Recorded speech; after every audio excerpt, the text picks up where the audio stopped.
नमस्कार साथियों। जैसे कि हमने पिछली वीडियो के माध्यम से जीवन रेखा का संपूर्ण अध्ययन किया था, उसकी बनावट, उस पे बनने वाले चिन्ह, नक्षत्र और वह हमारे जीवन को कैसे प्रभावित करती है, इसका पूरा अध्ययन कर लिया था। आज जो हमारी दूसरी मुख्य प्राइमरी लाइन है, जो कि हमारे पुराणों, शास्त्रों और पुरानी विद्याओं में जिसका सबसे ज्यादा महत्वपूर्ण योगदान माना गया है, वह है हृदय रेखा, आयु रेखा। आज इसकी हम पूर्ण चर्चा करेंगे। इसके हम सारी बनावट, इसका महत्व, इसका स्वभाव का संपूर्ण अध्ययन करेंगे और बाद में इस पे बनने वाले शुभ और अशुभ चिन्हों की भी चर्चा करेंगे।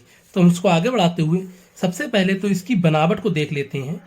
जो हमारा पर्वत है, जिसको हम बुद्ध पर्वत बोलते हैं, यहाँ इसके नीचे से और उच्च मंगल के ऊपर से के बीच से एक रेखा प्रारंभ होती है और वह शनि या गुरु के क्षेत्र की तरफ बढ़ती है। ये हमारी हृदय रेखा कहलाती है। तो यह जो क्षेत्र है, यहां से बनाएंगे रेखा, ये है हमारी हृदय रेखा। सबसे पहले तो मैं बता दूं, हृदय रेखा को हम आयु रेखा या हार्ट लाइन के नाम से भी जानते हैं। हृदय रेखा का हमारे जीवन में महत्व क्या है?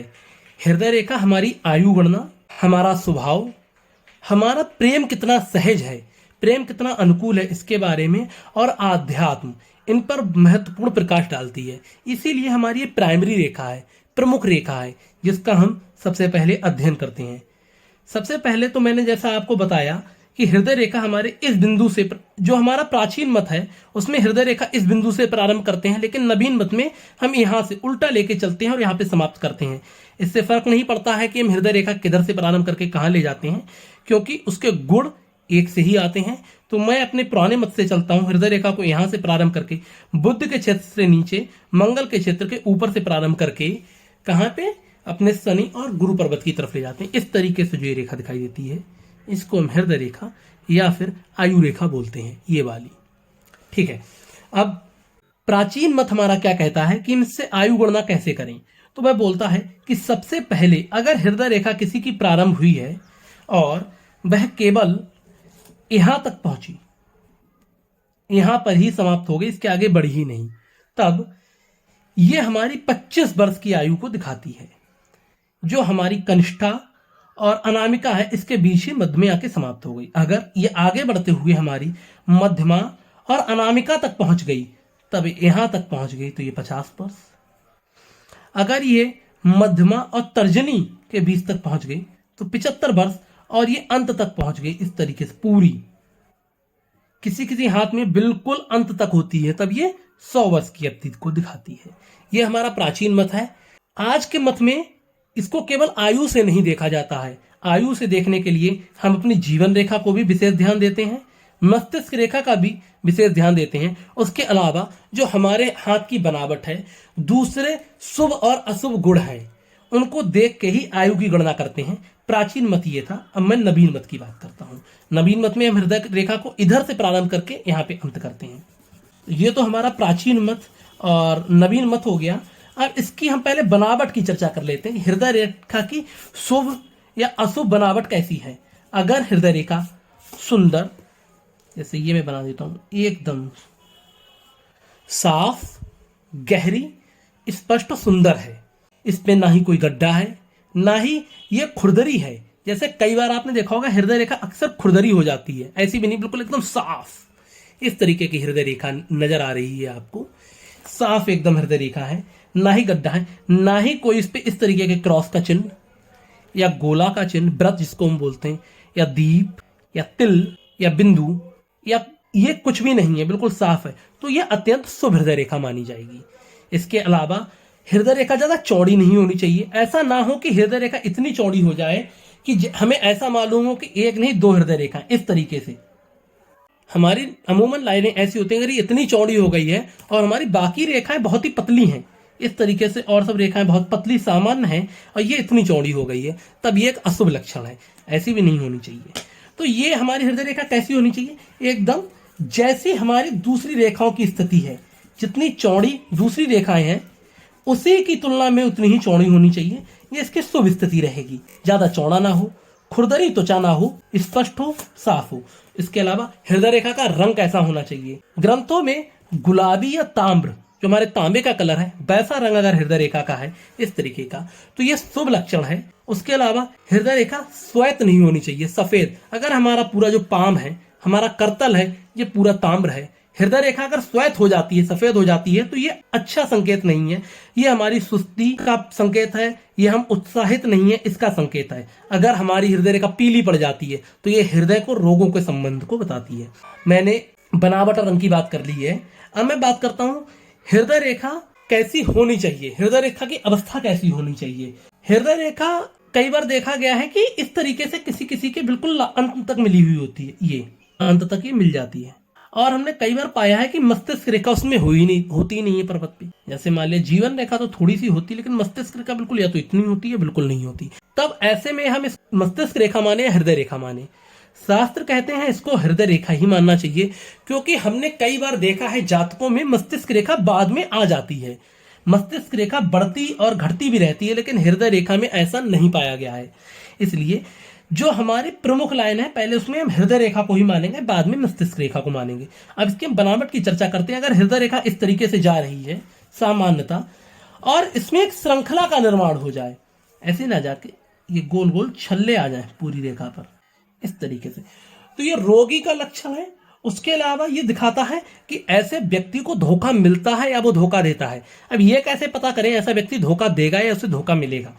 अगर उसकी सारी रेखाएं शुभ हैं, अच्छे चिन्ह हैं, व्यक्ति ईमानदार है, हृदय रेखा उसकी बृहस्पति तक गई हुई है, और व्यक्ति की जो अन्य मस्तिष्क रेखा जीवन रेखा बहुत ही शुभ स्थिति में है, कुछ शुभ चिन्ह है, स्वास्तिक का चिन्ह है, कमल का चिन्ह, तब ऐसे व्यक्ति को बार बार धोखा मिलेगा। उसकी जगह व्यक्ति के नक्षत्र का चिन्ह है, हमारी कनिष्ठा टेढ़ी है, मुड़ी हुई है, उसके अलावा शुक्र पर्वत बहुत ही ज्यादा उभरा हुआ है, तब ऐसा व्यक्ति धोखेबाज हो जाएगा। अगर उसके हाथ में इस तरीके की श्रृंखला है, ये एक अशुभ संकेत है, ये शुभ नहीं मानी जाती है। उसके अलावा अगर हृदय रेखा बार बार टूट जाए, ये एक जगह नहीं, पूरी हृदय रेखा ही टूटी हुई हो, जैसे ये मेरी हृदय रेखा प्रारंभ हुई, फिर टूट गई, फिर प्रारंभ हुई, फिर टूट गई, फिर प्रारंभ हुई, इसी तरीके से ये हृदय रेखा जाए, ये बार बार टूटी हुई, ऐसा व्यक्ति जीवन भर दुख भोगता है, उसको सुख नहीं प्राप्त होगा, क्योंकि जब जब उसे सुख होगा उसके बीच में उसका जो आने वाला भविष्य है वो दुखी होगा। बार बार ऐसा व्यक्ति अस्थिर रहेगा, जीवन भर अस्थिर रहेगा, दुख का प्रभाव होगा। अगर हृदय रेखा में टूटने के साथ इस तरीके से खड़ी लाइनें भी आ जाएं जगह जगह, तब क्या होगा? ये अत्यंत और ज्यादा दुखी वाली स्थिति हो गई। इसमें व्यक्ति को निराशा, अस्थिरता, ये सब आ जाता है। इसके अलावा किसी किसी जातक के हाथ में हृदय रेखा की बनावट इस तरीके से देखिए, वो लहर जाती है। अगर हृदय रेखा इस तरीके से लहर जाती है, ऐसा व्यक्ति धोखेबाज हो सकता है, ऐसा व्यक्ति मौका परस्त हो सकता है। हमें अपने हृदय रेखा देखने से पहले हमारे करतल के दूसरे विशेष चिन्ह भी देखने होंगे। अगर दूसरे विशेष चिन्ह नकारात्मक हैं, तब ऐसा व्यक्ति धोखेबाज होगा। संबंध केवल अपने स्वभाव के लिए बनाएगा, संबंध केवल अपने फायदे के लिए बनाएगा, दूसरों की फायदे की चिंता नहीं करेगा, मौका परस्त हो जाएगा। लेकिन अगर उसका हाथ शुभ है तो ऐसे व्यक्ति के साथ मौका परस्त लोग जुड़ते हैं, उसको धोखा देते हैं, और बार बार उसके संग धोखा होता रहता है। इसके अलावा अगर हम आगे बढ़ते हुए बात करें, अगर व्यक्ति की हृदय रेखा ठीक है, उसमें कुछ भी नहीं है, अब मैं बात करता हूं व्यक्ति की हृदय रेखा कहां तक पहुंचे। जैसे कि मैंने पहले ही बता रखा है, ये बृहस्पति पर्वत या गुरु पर्वत, ये हमारा शनि पर्वत, ये हमारा सूर्य पर्वत, ये बुध पर्वत, ये शुक्र पर्वत। हमारी जो हृदय रेखा है वह इन सब पर्वतों की एंटीना है, वह इन सब पर्वतों के गुण और अवगुणों को लेती है, हमारे जीवन में उतार देती है। अगर किसी की हृदय रेखा यहाँ से प्रारंभ हुई है और बृहस्पति पर्वत तक पहुंच गई, ये बहुत ही शुभ स्थिति है। मैं नए मत से बताता हूं, ऐसे व्यक्तियों को बहुत ही आध्यात्मिक, अघोर भक्ति वाला, प्रेमी, प्रेम में पागल, कोमल हृदय वाला बोलेंगे। ऐसा व्यक्ति सामाजिक होता है, समाज के लिए बहुत अच्छा होता है, अच्छे कार्य करता है, अच्छा गुणी होता है। लेकिन ऐसा व्यक्ति थोड़ा सा अपने जीवन में धन कम कमाता है, उसके अलावा उसकी दीर्घ आयु भी होती है। दूसरी बात, अगर यही हृदय रेखा जैसे मैंने बताया था अंत तक पहुंच गई, ऐसे व्यक्ति की प्राचीन समय में शताब्दी 100 वर्ष की आयु बताई है। उसके अलावा उसमें ये सब भी गुण होंगे, प्रेम, अघोर भक्ति, इन सब के भी गुण होंगे। लेकिन ये रेखा इसी तरीके से है, और मस्तिष्क रेखा भी हमारी ऐसी हो जाती है। मस्तिष्क रेखा जो हमारी बिल्कुल सीधी हो जाती है, लचीली नहीं होती है, तो ये हमारी उच्च मंगल को छूती है। उच्च मंगल को मस्तिष्क रेखा अगर छूती है तो व्यक्ति तीव्र बद्दुई के साथ में थोड़ा सा झगड़ालू हो जाता है। ये हमारी रेखा भी बिल्कुल अंत तक गई है, हृदय रेखा, मस्तिष्क रेखा भी सीधी हो गई है। तीव्र बुद्धि का तो होगा, फोकस्ड हो जाएगा व्यक्ति, ध्यान केंद्रित रहेगा। ऐसा व्यक्ति अगर कोई कार्य करेगा उसमें अगर तुम बाधा बनोगे तो तुम्हारे प्रति हिंसा करेगा, झगड़ालू स्वभाव का हो जाएगा। जो भी करेगा वह पागलपन की स्थिति तक करेगा, भक्ति करेगा पागलपन की स्थिति में करेगा, प्रेम करेगा पागलपन की स्थिति में करेगा। अपने कार्य को वो किसी भी स्थिति में अचीव करना चाहेगा। ऐसा नहीं होगा अपना कार्य बीच में छोड़ दे, ऐसा नहीं होगा। उसके अलावा अगर हृदय रेखा शनि पर्वत तक गई है, यहाँ पे अगर हृदय रेखा के मुड़ गई, शनि पर्वत तक अगर हमारी हृदय रेखा गई है, ऐसा व्यक्ति थोड़ा धन संबंधित झुकाव रखेगा। ईमानदार तो होगा लेकिन थोड़ा धन अर्जन को ज्यादा महत्व देगा, थोड़ा स्वार्थी हो जाएगा, शारीरिक प्रेम बढ़ जाएगा।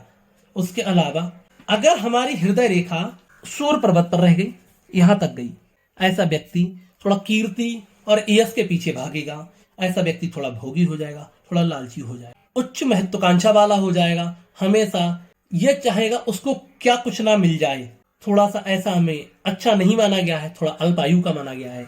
यही अगर हृदय रेखा हमारी बुध पर्वत पर ही रह जाए, इस तरीके से प्रारंभ होते ही समाप्त हो जाए। प्राचीन ग्रंथों में से अल्पायु का बोला गया है। ऐसा व्यक्ति थोड़ा धोखेबाज हो जाता है।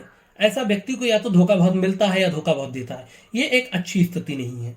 आज हमने हृदय रेखा की मुख्य बातें जान ली हैं, इसके गुण, अवगुण, बनावट, इसके हमारे जीवन पर प्रभाव और ये किस पर्वत को छूती है तो क्या प्रभाव देती है जान ली है।